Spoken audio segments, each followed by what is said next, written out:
রমাদানের পরের দিন থেকেই পয়লা শাওয়াল থেকে শুরু হয়ে গেছে হজের মাস। এখন এই যে হজের মাস শুরু হয়েছে, এই সময় যারা হজে যাবেন তাদের যেমন কিছু দায়িত্ব রয়েছে, আর যারা আমরা হজে যাব না তাদের জন্যও কিছু দায়িত্ব রয়েছে। সর্বপ্রথম আল্লাহ তাআলা যেন আমাদের রমাদানের আমলকে কবুল করেন, এর জন্য দোয়া এখনও দেওয়া অব্যাহত রাখতে হবে। 2 নম্বর হচ্ছে, আমরা বলেছি ঈদের সময়ে যে আমল কবুল হওয়ার লক্ষণ হচ্ছে রমাদানের পরে আমল জারি থাকবে, হঠাৎ করে থেমে যাবে না। এটা হলো আমল কবুল হওয়ার লক্ষণ, যে কিছু কিছু কাজ তারা অব্যাহত রাখবে, যেগুলো রমাদানে কষ্ট করে করেছে সেগুলো জারি রাখবে। তার মধ্যে আমরা বলেছিলাম যে নামাজগুলো তারাবি তাহাজ্জুদ মসজিদে পড়েছি, এখন ঘরে পড়লে হয়ে গেল, এখনও মসজিদে জামাতে আসতে হবে 5 ওয়াক্তের জন্য, পুরুষদের জন্য অবশ্যম্ভাবী। এরপরে আমরা তাহাজ্জুদ পড়তে মসজিদে এসেছি, তাহাজ্জুদ কি ঘরে পড়া যাবে না? এখন পড়তে হবে। শুধু রমাদানে তাহাজ্জুদ পড়তে হয়, কিয়ামুল লাইল করতে হয়, রমাদানের পরেও করতে হয়।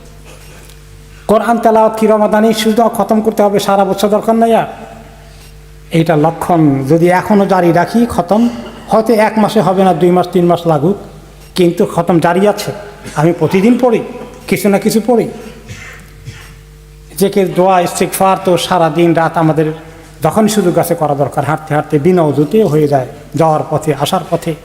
হ্যাঁ, এই যে আল্লাহকে স্মরণ করা। আর এই যে রোজার আমল আমরা জারি রেখেছি, অনেকেই 6 রোজার আমল করছি, তারপরে মাসের মাঝখানে 3 দিনের রোজা ইত্যাদি ফজিলতের আমলগুলো জারি রাখা, এটাও আমল জারি রাখার লক্ষণ, আমল কবুল হওয়ার লক্ষণ। আল্লাহ তাআলা আমাদেরকে আসলে প্রত্যেকটি মাসেই আমল দিয়েছেন, প্রত্যেকটি রাতেই আমল আছে, প্রত্যেকটি দিনেই আমল আছে। 24 ঘন্টার মধ্যে যত বেশি সুযোগ কাজে লাগাতে পারি, যখনই সুযোগ পাই।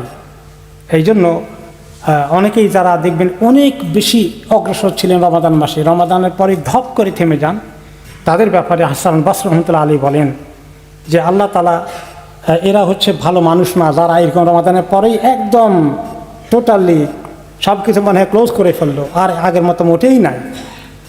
এরা ভালো মানুষ নয়, এরা আল্লাহকে চিনেনি, এরা আল্লাহকে রমাদানেই চিনে শুধুমাত্র, তারপরে আর চিনে টেনে না। তারপরে তিনি বললেন যে আল্লাহ তাআলা মুমিনের আমলের সমাপ্তি টানেন নাই মৃত্যুর আগ পর্যন্ত। আল্লাহ তাআলা বলেছেন তোমার রবের ইবাদত করা মউত আসা পর্যন্ত। এরপরে এই রমাদান শেষ হয়ে গেল, আমরা এটা কিছু আমল এখন জারি রাখবো। অনেকেই এখন হজে যাব, আমরা হজে যারা যাবেন তাদের জন্য অনেক জরুরি কথা রয়েছে। আল্লাহ তাআলা বলেছেন যে হজ নির্দিষ্ট কয়েকটি মাসেই আল্লাহ তাআলা হজের আমল করেন, হজের কাজ হয়। যে ব্যক্তি হজে যাওয়ার জন্য সিদ্ধান্ত নেয়, প্ল্যান করে, তাহলে সেই জন্য গুনাহ, সেই জন্য ইহরামের হালতে নিষেধ কাজগুলো, স্বামী স্ত্রী সহবাস থেকে শুরু করে হজের সময় যেন কোনো গুনাহ খাতা এবং ঝগড়া ফাসাদ এগুলাতে লিপ্ত না হয়।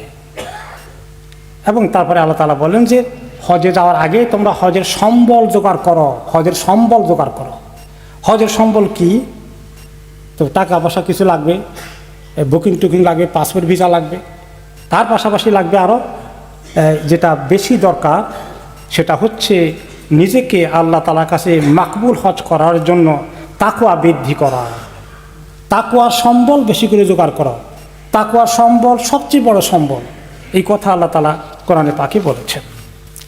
তো এখন এই যে হজের মাস শুরু হয়ে গেল, যারা হজে যাবে এখন থেকেই তারা হজের ফিকিরের মধ্যে আছেন।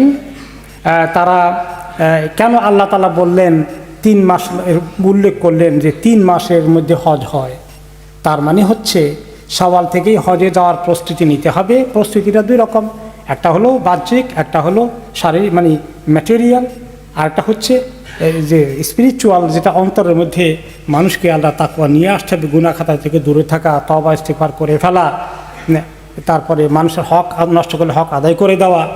এখন হাদিস তো আছে যে হজে যে ব্যক্তি হজ করবে আল্লাহ তাআলা তার অতীতের গুনাহগুলোকে মাফ করে দিবেন। এখন আমি অনেকের হক নষ্ট করেছি, এখন ওখানে গিয়ে মাফ নিয়ে চলে আসবো, তাহলে এই যে মাসগুলো এখন সামনে সময় আছে হজে যাওয়ার আগে, কাকে কষ্ট দিয়েছি, কার ক্ষতি করেছি, সবগুলো এখন সমাধান করতে হবে। এবং কোন কোন গুনায় লিপ্ত আছি এগুলো এখন ছেড়ে দিতে হবে। আল্লাহ তাআলা বলেছেন হজের মধ্যে কোনো গুনাহ করা যাবে না, আমি এখন গুনায় ডুবে থাকবো আর হজে গিয়ে সুফি সাফ হয়ে যাবো আর গুনাহ করবো না, কে গ্যারান্টি দিয়েছে? এখন থেকে গুনাহ ছেড়ে দিলে আল্লাহ তাআলা আমাকে তৌফিক দেবেন।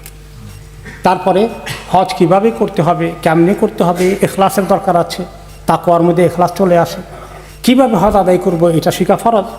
রাসূলুল্লাহ সাল্লাল্লাহু আলাইহি ওয়াসাল্লাম বলেছেন, আমার থেকে হজের নিয়ম কায়দা ভালো করে শিখে নাও। হজ করতে আসতে হলে এগুলো শিখতে হবে। এই জন্য হজের জন্য লেখাপড়া করা, হজে যে সেমিনারগুলো হয়, যেখানে হজ তালিম অনুষ্ঠানগুলো হবে, সেখানে হাজির হওয়া, এগুলো যদি আমরা না করি তাহলে আল্লাহ তাআলার কাছে আমরা হজ হয়তো উল্টাপাল্টা করে ফেলবো, যা কবুল হবে না। এবং এই জন্যই হাদিসে এসেছে যে মুসলমানের জন্য দ্বীনি জ্ঞান অর্জন করা ফরজ। হজে না গেলে কেউ, হজ তার উপরে ফরজ না হলে, হজ করতে না গেলে হজের জ্ঞান শিক্ষা করা তার উপরে ফরজ নয়। কিন্তু যে ব্যক্তির হজ ফরজ হয়েছে এবং তিনি হজে যাবেন, কেমনে হজ করতে হয় সহি তরিকায়, কোন হজ আল্লাহ কবুল করবেন, এইটা জানা, এটা শিখা তার জন্য ফরজ। ওখানে গিয়ে হাতাহাতি করবে লোকেরা, যাকে তাকে জিজ্ঞাসা করবে, নো, আপনি নিজে ভালো করে হজ তালিমে অংশগ্রহণ করে আপনি সেখানে যাবেন, তাহলে আল্লাহ তাআলা আপনার হজকে কবুল করবেন। সেখানে গিয়ে আল্লাহ তাআলার এই যে জায়গাতে আমরা যাব, গুনাহ আগে থেকে ছেড়ে দিতে হবে। ওখানে গিয়ে হঠাৎ করে গুনাহ ছেড়ে দেবো, কোনো নিরাপত্তা নাই। আর গুনাহ ছেড়ে দেওয়া কত দরকার। আমাদের চোখের গুনাহ হয়, মুখের গুনাহ হয়, এগুলো এখন থেকে যদি আমরা কন্ট্রোল না করি, আর হজের সময় একদম ভালো করে আমি সুফি সাফ হয়ে যাব, এটা আশা করা যায় না। এই জন্য আল্লাহ তাআলা এই হজের প্রস্তুতির জন্য এত মাসের কথা বলেছেন। এখন থেকে প্রস্তুতি নেওয়ার জন্য মাস, 2-3 মাসের কথা বলেছেন। অথচ হজ লাগে মাত্র 4-5 দিনে, 5-6 দিনে, 1 সপ্তাহে হজ হয়ে যায়। তো কাজগুলো এখন থেকে শুরু করার জন্য কয়েক মাসের কথা আল্লাহ তাআলা উল্লেখ করেছেন। কারণ ওখানে গিয়ে গুনাহ করা হজ কবুল না হওয়ার লক্ষণ। আল্লাহ মাফ করুন, মহিলা পুরুষ কি পরিমাণ গাদাগাদি হবে, সেখানে নিজের চোখের হেফাজত করা, তারপর ঝগড়া ফাসাদ হয়ে যাওয়ার মতো জায়গা, অল্প জায়গার মধ্যে বেশি মানুষ, কত বিরক্ত হয়ে যাবেন। আপনার কেউ ভঙ্গ করে এদিকে উল্টাপাল্টা করবে, আপনাকে কষ্ট দেবে, কড়া কথা বলবে, আপনি জবাব দিবেন, ঝগড়া করবেন। আল্লাহ তাআলা বলছেন এগুলো কিচ্ছু করা যাবে না কিন্তু হজের মধ্যে। তাহলে হজের মধ্যে করবো না, এখন করা শুরু করে দিয়ে বেশি করে হবে? এখন থেকে না থামলে ওখানে গিয়ে থামতে পারবো না। আর ওমর ইবনে খাত্তাব রাদিয়াল্লাহু আনহু বলছেন, ওই জায়গায় গিয়ে গুনাহ করা এত বড় অপরাধ। তিনি বলেছেন, আমি যদি তায়েফের একটা শহর আছে, সেখানে গিয়ে যদি আমি, তায়েফের কথা বলেছেন, ওখানে গিয়ে যদি আমি 70-80 গুনাহ করি, সেটা আমার কাছে হালকা ওই মক্কার মধ্যে হজের এলাকার মধ্যে একটা গুনাহ করার তুলনায়। এত ভয় করেছে। এর নাম হলো তাকওয়া। আর এই তাকওয়া সম্বল, ওয়াতাজাওয়াদু ফাইন্না খায়রা যাদি তাকওয়া, এই তাকওয়া নিয়ে হজে যেতে হবে, এই কথা আল্লাহ তাআলা কোরআনে পাকে উল্লেখ করেছেন। আল্লাহ তাআলা আমাদেরকে তাকওয়া অর্জনে তৌফিক দান করুন এবং আমাদেরকে হজ যারা করব, এই হজ মাকবুল হজ কীভাবে হয় সেটা ভালো করে হজ ট্রেনিংয়ে অংশগ্রহণ করে বারে বারে কিতাবপত্র পড়ে তো প্রস্তুতি নেওয়ার এবং তাকওয়া জোগাড় করার জন্য এখন থেকেই আল্লাহ তাআলা আমাদেরকে তৌফিক দান করুন।